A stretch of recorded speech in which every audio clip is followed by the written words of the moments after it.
Hello all, welcome back to Winter Does Stuff, where we react to some crazy stuff, and also hello to you too, Soul. Today, we are back with a series that I've been wanting to continue for a while now, and it's kind of bothered me that I haven't been able to do so. Today, we are back with RWBY Volume 5 Redux. This is a series that I started a little while ago. I saw that a smaller soul, RWBY content creator that I was following at the time, released this little series. I reacted to the first 2 episodes and then I just didn't. And I haven't uploaded the continuation for over a year now. Actually, almost 2 years. So I decided, you know what, I'm going to come back and finish it because at the moment, like, as I'm recording this, I believe that Soul and, I can't remember, I believe it's Random Words. I believe they're creating the movie cut of Volume 5 Redux, so it'll be interesting to see if my input offers any changes. I know that's a very, pretentious way of thinking about my content, but I actually have been told that some of my input from chapters 1 and 2 has been taken into account because I'm friends with Soul. He's really cool. I want to do an interview of a Winter Talks thing with him about this project along with Dust Queen, which we're going to be reacting to after we do this. So yeah. I'm just going to get right into it. This is about a 15-minute episode, so I don't know if it's going to be too long on my end for this, but my pause to actual content ratio has definitely increased over the last while since I recorded those 2 reactions, so we'll see. That was supposed to be pressing play.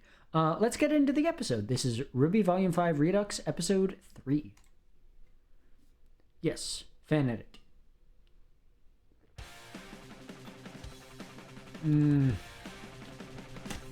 Dude. It looks so good. So, this is something that I learned. They increased the color fidelity of Volume 5 so much in the edits. It's so cool. I'm trying not to get copyrighted by the music because that's the only thing that's stopping those other 2 reactions. But, oh man, it's so sick what they've been able to do with the colors. The correction is insane. The shadows are so much more shadowed.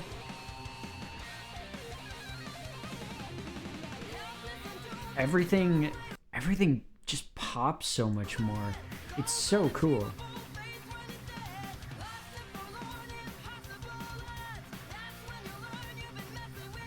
Oh man. Of course, as it's a Jeff Williams track with Casey vocals, it slaps.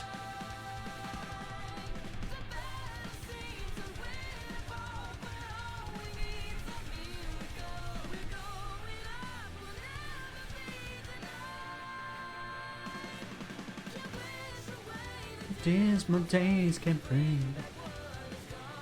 I will make my covers of RWBY songs eventually, I promise.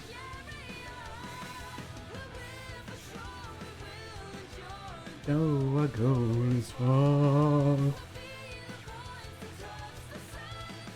There we go, that's better.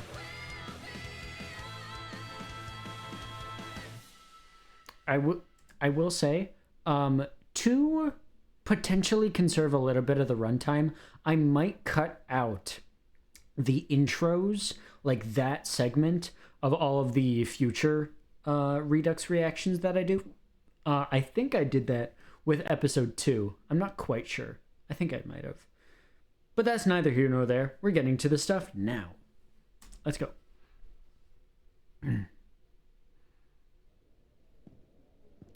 Wow.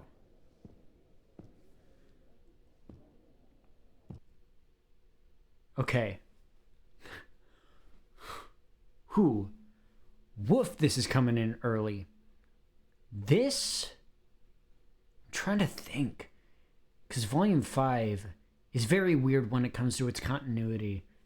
I think by this time we already saw Sienna die.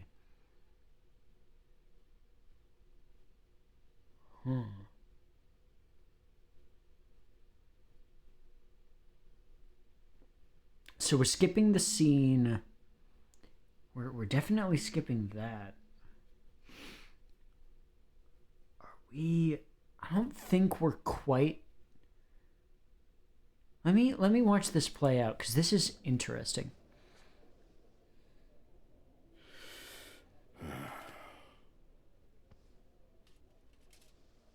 Are you ready? Yes.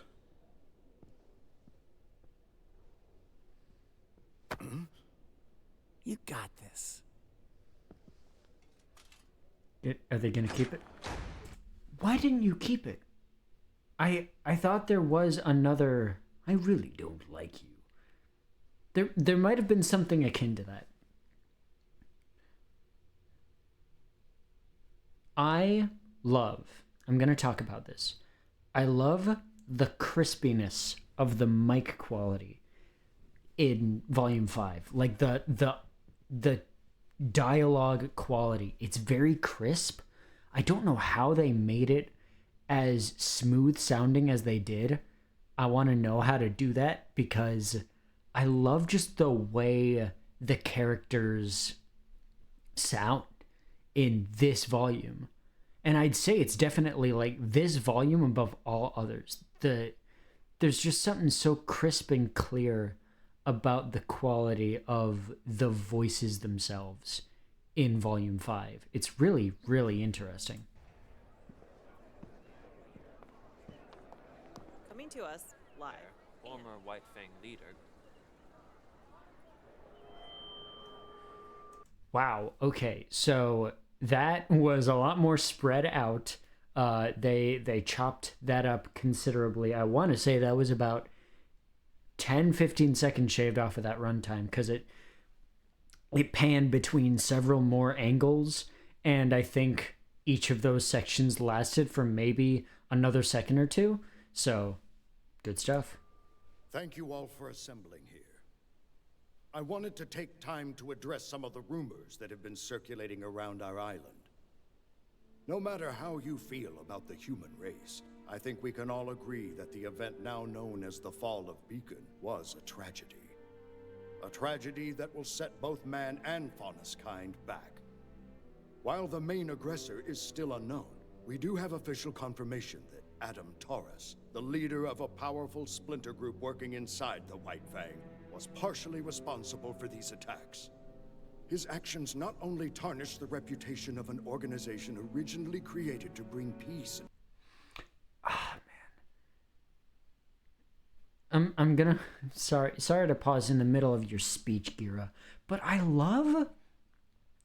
don't think I ever noticed it before, because I always kind of, when rewatching this show, just objectively, my two least favorite volumes of the show are 2 and 5, because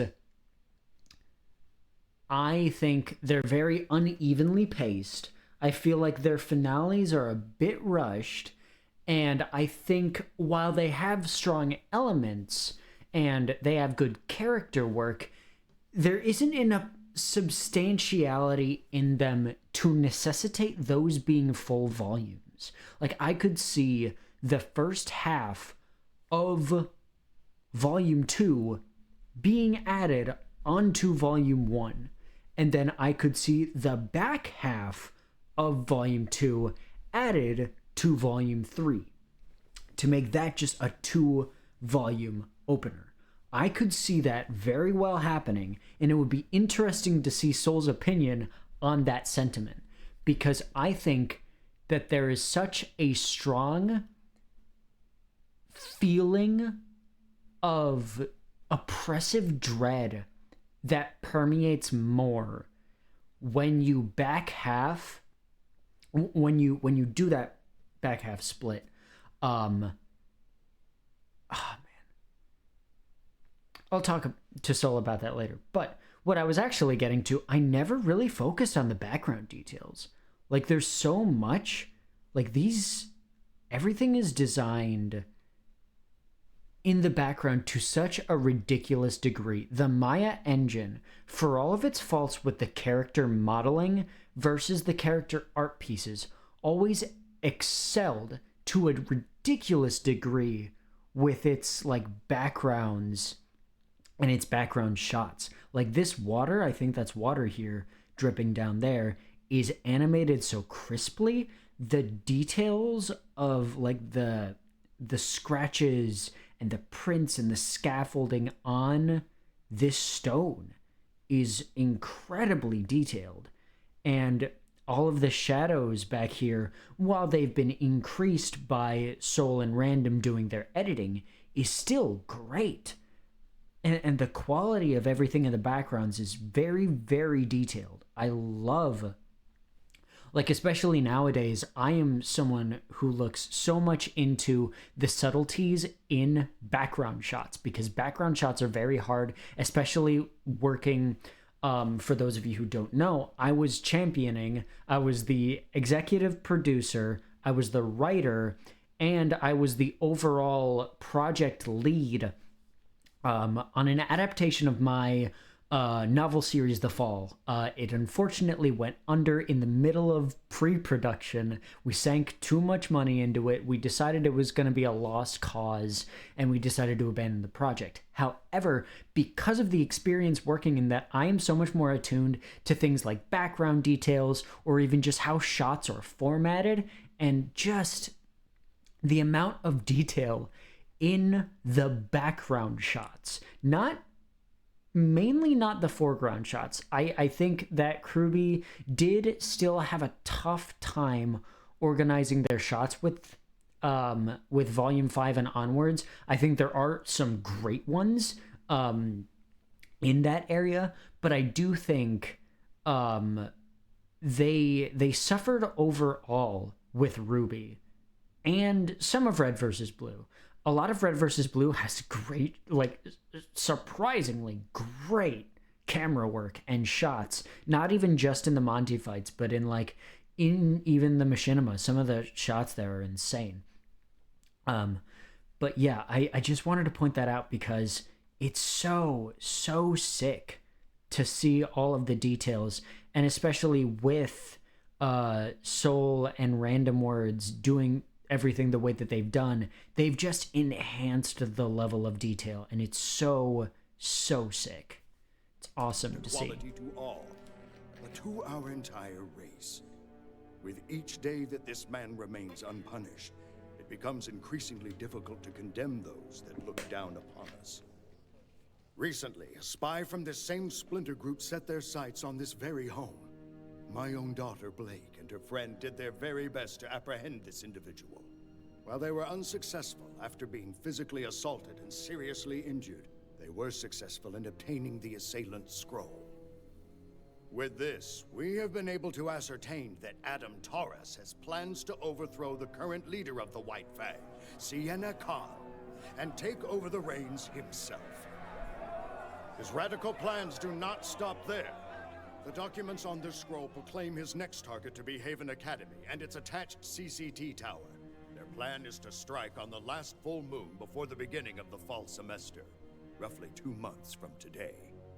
I have sent my swiftest messenger to the government of Mistral, but I believe we have a greater responsibility. This is interesting. I don't know where Soul and Random Words are going with this, but this is interesting because in the original Volume 5, we saw Adam kill Sienna first. Then we saw this scene, and I believe then we saw the scene where it was, I think his name is Yuma, the Bat Guy, because Trifa is the Spider Girl and Yuma is the Bat Guy. We saw him come to Corsican Fennec being like, his message has died beneath the waves, or something like that. Which, yeah, those past two things work, but it doesn't work to up the dramatic tension when you show that Sienna's already dead. So him sending that message doesn't matter because we've already seen it not work out. I think this is what they're doing. By showing this first, it creates that sense of tension for whether Sienna lives or not, whether that message gets to Mistral first. That's cool. I like that. We just have to see it play out in execution to see if I genuinely do like it. Okay, let's keep going. My relationship with the White Fang has been an interesting one. Years ago, I led the organization to help try and create a world where I and every Faunus who wished could walk alongside the human race. And while I believe we made great strides toward this goal, it was made clear to me that the people both in and out of the White Fang wanted faster results. So I stepped down, and Sienna Khan was appointed as my successor. It's true that I do not fully condone many of her methods. What I do condone is what Sienna fights for. The idea that the Faunus and humans are, and should be, equal. Adam Taurus does not seem to have that goal in mind. What he has done benefits no one but himself. I think I actually... Interesting. I believe that there was an eerie piece of the score that just played there. I think that piece of the score didn't originally play there. I think that piece of the score actually played when Ilya drops in. That's interesting. I think I remember hearing, like, catching on to that detail when I rewatched this season, because I like the fact that the score just switches to that eeriness there. But interesting that they put it here. I think it's time that the Faunus showed the world that we are equals. Time that we snuff out this splinter group and restore the White Fang to what it once was. To do this, I think the answer is clear. We must go to Haven and protect it at all costs.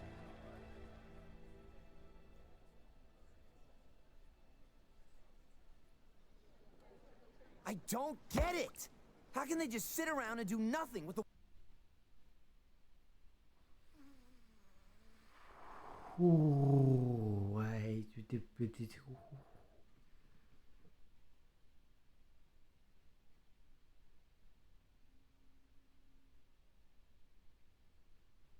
Whoa. Whoa, whoa, whoa. What the fuck? What the fuck? Whoa.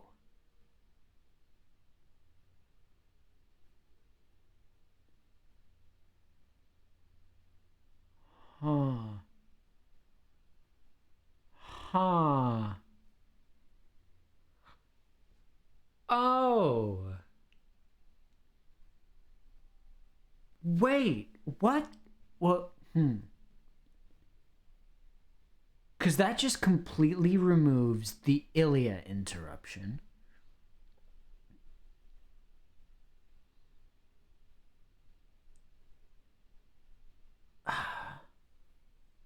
That is interesting.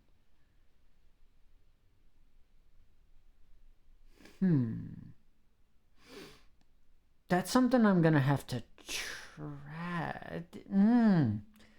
I don't know if I'm comfortable with that.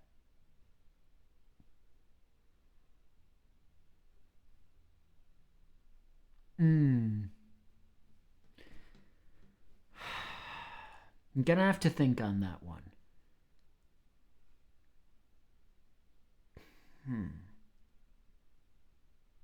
See how this next scene goes here. White Fang getting ready to attack. Whatever happens at Haven is going to affect them whether they like it or not. If Adam gets his way and Haven falls, it's only going to make things worse for the Faunus. Everywhere. Adam. Wait, whoa, what? That's interesting too. They removed Blake's sympathy towards the people of Menagerie there. That's an interesting choice. I always saw that as kind of like Blake almost being self-aware about herself. She's done so much fighting that she completely understands the notion of just wanting to be away from it all. But here, it seems like she's actually agreeing with Sun and his grievances of like, why wouldn't they do anything? But before, it made a lot of sense for Blake's character to be the one to point that out to him, because she even says in the conversation they have about like the one word to describe everyone, she calls him earnest. Like, that's his earnestness showing without caring to think about the other side that is the people of Menagerie, while she is that counterpoint to him. I disagree with that decision wholeheartedly. That's actually one of my favorite Blake moments. It's one of my favorite interactions between these two characters, because I love the way that she reframes that for both him and partially the audience. And it's also, like, again, about her being a little bit self-aware without saying that she's being self-aware about it. I like that scene a lot. He's the guy you used to work with? Yes. Sorry, forget I brought it up. No, it's okay. Have you ever met someone and thought to yourself, they are the personification of this word? I'm happy that you kept this in. There are a lot of people that kind of shit on this scene. I really like it. It's a big glimpse into, especially pre-Volume 6, or no, it's not pre-Volume 6, it's pre-Volume 7 Blake. This Blake is a very rigid, she's a very inward-looking person. She always stays so close to herself and sees, I wouldn't say she sees the world in black and white, but she sees the world in a very certain way that is very her. She sees the world in her view, and it takes the events of Volume 6 to really break the crystallization that Volume 4 gave her. And this is one of those scenes that really frames what kind of a headspace her character is in, because, like, as she explains, she meets people, and knowing them, she categorizes them as one thing. And that one thing frames every single interaction that she has with that person in the last 4 volumes. And that's a really interesting detail about, like, her headspace. I really love this scene. And I'm very glad that despite the huge amount of people who don't like it, I'm happy that at least I think Soul and Random Words truly understood what this scene does for Blake as a character. Okay, well, I remember getting to know Ruby and thinking, this girl is the embodiment of purity. After a while, I saw Weiss was defiance, and Yang was strength. What am I? Jury's still out on that one, but I'm leaning towards Ernest. Yeah. At first, I thought Adam was justice, then I thought he was passion. Yep. But over time I realized I was wrong. He wasn't any of those things. He was spite. He won't accept equality. Only suffering for what he feels the world did to him, and his way of thinking is dangerously contagious. That's what worries me about Ilya. She was your friend, huh? She was. You know we're going to have to face her eventually. I know. So, what are you gonna do? I'm going to try and help her the way you helped me. I was drowning in guilt and fear. I tried to push you away, but you didn't give up on me. And I can't give up on Ilya. It's about time I saved my friends for once. That removed it. Oh, wow. Interesting. The scenes that we're going through with this episode. This is a very short episode, might I add.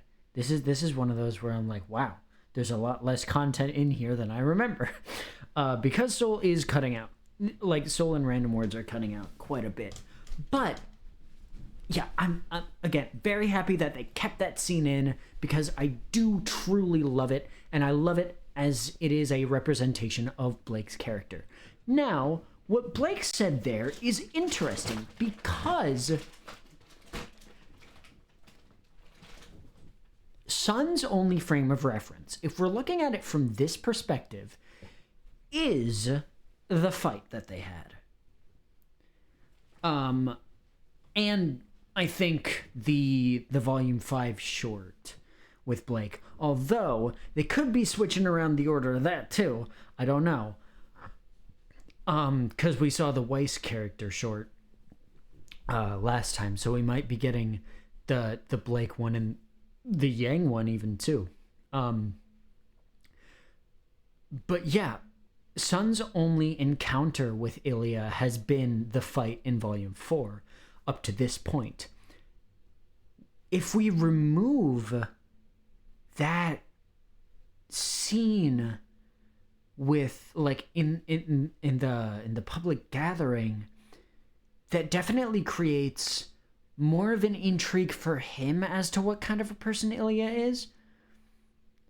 And it also does for us too, because we haven't really seen her up to this point. Like, I'm trying to think about this from a perspective of someone who hasn't seen Volume 5 before and is being shown this as their first experience. That's an interesting way to do it, because it really frames Ilya's character as a lot less prone to violence. It makes her turn at the end of the volume, like at the tail end of the volume, a little bit more believable, because there's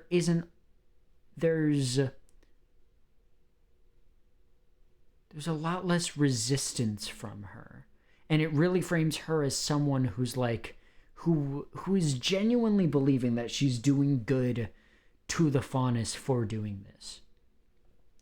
Interesting way that helps me. Man, interesting choices being made all around. Let's go to here. Did he age backwards? He's possessed or reincarnated. Oh, isn't it weird? It is very weird, yes. Okay.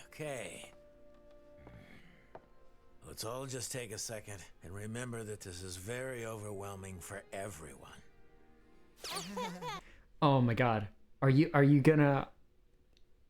I really only have one problem with this scene, and it's one that Soul has actually made into a gag, and he's kind of shat on it several times, and it's that one shot that lasts for like 15 seconds, where it's him on the chair, like twirling the staff, and it's of like a panning shot of the group while he talks.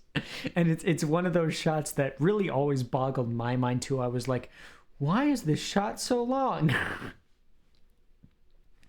Anyway. Wonder how they're going to change that.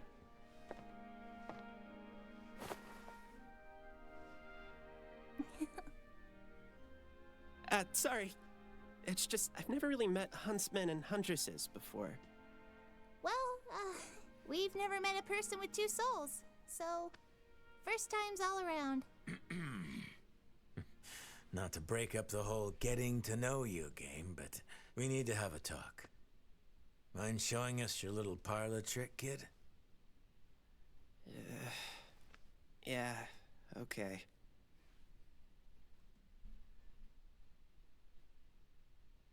Interesting that I assume they removed the, just so you know, I'll still be here, because that is what causes Ren and John to look at each other.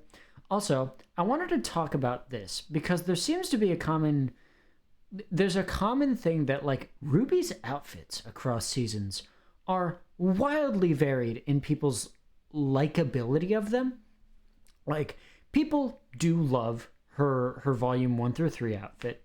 People seem to adore her volume 4 to 6 outfit. And there are some people who are correct in that the volume 7 to 9 outfit is peak. The 7 to 9 outfit is peak. Shut the fuck up if you don't think so. That outfit, that look on RWBY is so good. I do enjoy the 1 through 3 look. Here's my hot take of forever. I don't like RWBY's 4 through 6 look. I don't know what it is about it. I don't even like it in the concept art. I truly don't understand the appeal of the 4 through 6 RWBY fit. It's one of those where I was like, really? Couldn't have gone for anything else. I don't know what it is. I don't like this outfit on RWBY. I just don't. Sorry. Just had to put that out there. Had to say it. I'm sorry. I don't like it. Like, literally everybody else is on Team Juniper. Or Team Ranger. I love their outfits, but RWBY's, I just can't get behind it. I truly can't. And, you know, the fact that the pauldron should be over here because he's holding his shield with this side and the sword with this one. But that's neither here nor there. But I just don't like RWBY's outfit in this volume. I'm sorry.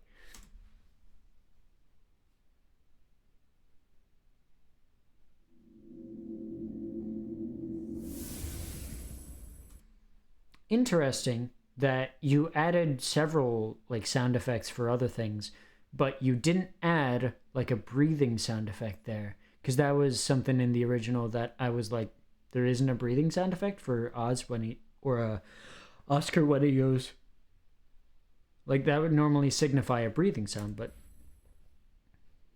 It is so very good to see you again, students. God, Aaron Disney. Professor Ozpin? Correct. And though I may be the one speaking, Oscar is still present mentally. He's merely handed over the controls, so to speak. I'm afraid this all must be very perplexing. And alarming, and bizarre, and just... That's new. I'm afraid this all must be very perplexing.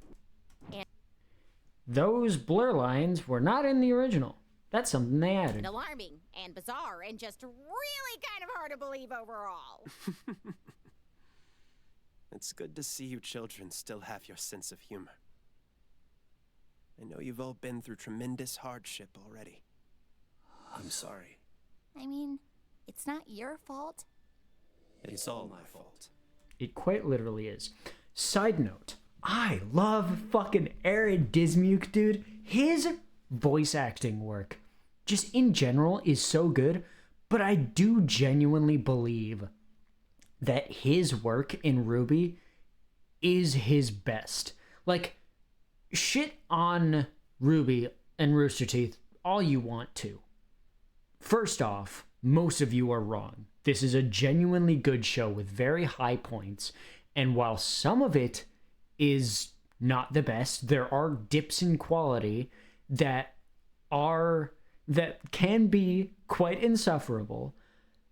The majority of this show is great, but what you cannot say is that the voice cast doesn't put 100% of literally everything into their work, because the voice cast for this show is, one, kind of fucking nuts, but two, everybody just puts in work. I don't really think there's a single weak link from volume 3 onwards. Like, everybody that was hired for this show does such a good job at what they do. Like, they're just such good performers. I would even say, like, the back half of Volume 2 and onward, just solid voice performances all around with everybody.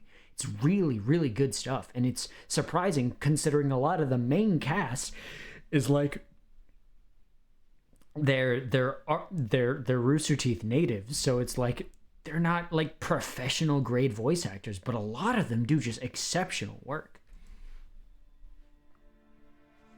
I told you once that I made more mistakes than any man, woman, and child on this planet.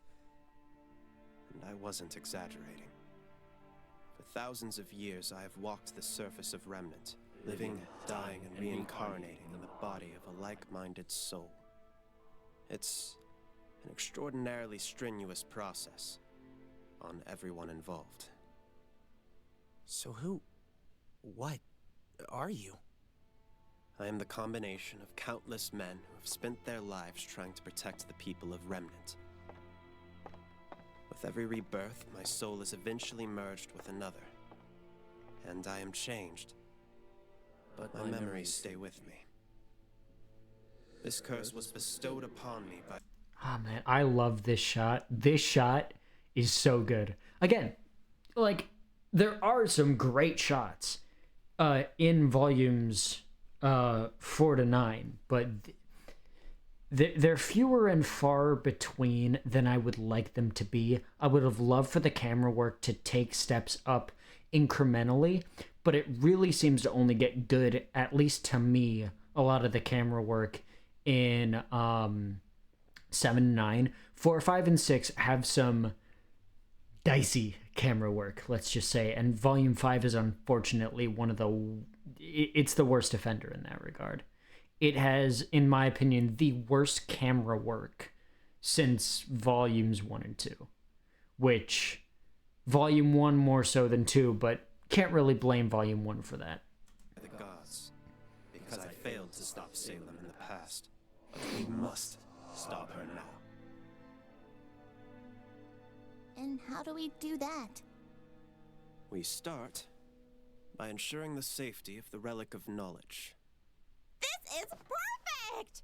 We were stuck at a dead end, but now we can just take little cute boy Osmond to Lion. There was a scene that was before then that broke up this conversation. And now the characters are probably teleported. Heart and have him 6 things straight. Please don't call me that. Yeah, we're not sure that's the best idea. But I thought the headmasters all took their orders from you. That was the intention. 4 lieutenants I can trust, especially during times of reincarnation. But Crow told me about your meeting with Leonardo. He isn't just behaving irrationally. He's disobeying specific instructions I had left him. I don't want to jump to conclusions, but I don't want to rule out any possibilities either. Now, we have 2 steps ahead of us. The first is enlisting the aid of more huntsmen. But the Mistral Council doesn't own every huntsman in the kingdom. And I've been here enough times to know where we can find some more. So long as they're trustworthy. You can trust them to put up a good fight. I always found it interesting that there isn't a score in this scene for very much of it. I'll throw together a list tonight. Good luck with that. I forgot about that bit, actually. That was a little bit of a jump scare for me. What's step 2? Getting you 4 into fighting shape. But if Crow's out looking for huntsmen, then who's going to teach us? Yeah, this is where the score kicks in. Well, I believe I was the headmaster of Beacon Academy. Just don't expect me to go easy on you. They removed the shot entirely. Thank the Lord. Lord, blessed be. Blessed be to Smaller Soul and Random Words. Holy shit.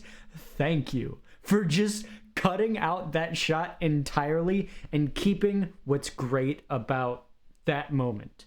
Also, I ever pausing at such great times, because what the hell is this frame? That's really cool. Like his eyebrows, like his eyes just go gray and silver. That's not a important color in RWBY. What do you mean?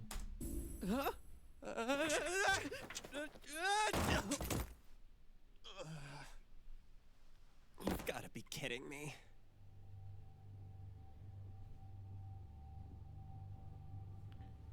This is the scene, no? That I was just talking about?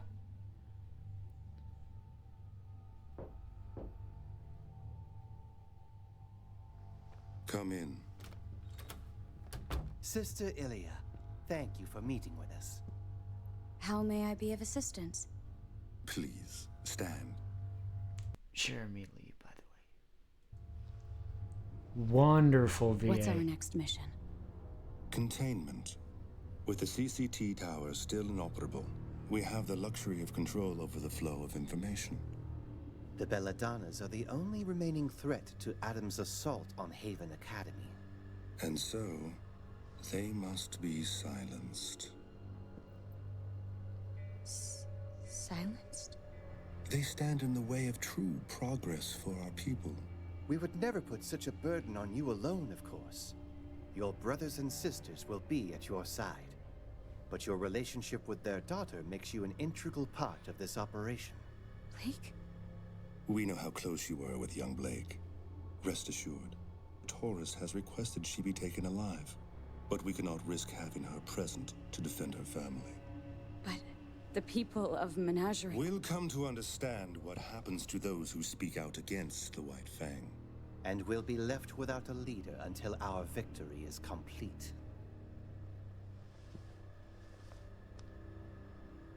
A necessary sacrifice, Sister Ilya.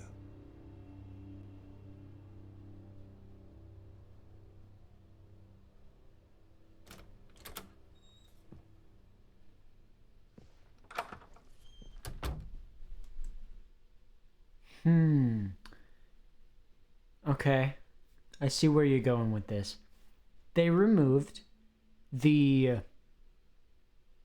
speaking out at the public service announcement, the Gira public service announcement, and then removed a lot of her more callous undertones in this scene and just replaced it with her vulnerability. I like that. I was also in the boat where I believed that Ilya would change, but I did find it a little bit too easy considering the vigor at which she held herself in this volume thus far. And I really like that they're lessening that vigor while keeping all of the vulnerability. And I just like the way they're doing it. She's right to worry about the citizens. It's possible they may come to see Gira as a martyr. It is a risk we must take. Yes. Brother Yuma, did you see to Gira's messenger? He rests beneath the waves, along with his warning. Yeah, that's what I was talking about earlier. Oh. And you're not even going to have the bit with Adam at the end there. Okay. All right. So, RWBY, Volume 5 Redux, Chapter 3. Good stuff all around. Like, that was pretty good. Again, there were some things that I appreciated the removements of, and there were some things that I didn't. However, this was just a solid episode. I would say that my favorite one is still number 2, because just the hyper focus on Weiss was really well handled there. And I also really liked just the flow of everything that was happening in that episode. And then I would say this would be next, and then it would be number 1. I have a lot of problems with that first episode. But I liked it. I liked this a lot. So well done on the parts of Soul and Random Words. I have no idea if Random Words has seen this yet. I know that Soul has, definitely, of course, because he commented on, I believe it was both of the reactions that I did prior to now. This is another series along with Has Been Hotel Season 2, which is going out Mondays, and this is going out Fridays, that I won't be releasing until the full thing is done. So, yeah. This has been my reaction to the Smaller Soul and Random Words project, RWBY Volume 5 Redux, Chapter 3. If y'all like what you saw here, leave likes, comments, all that happy jazz about what you thought of, like, the reaction itself. Reaction list is pretty full, so I won't be asking for things like that. So that's about it for me. Peace in due time.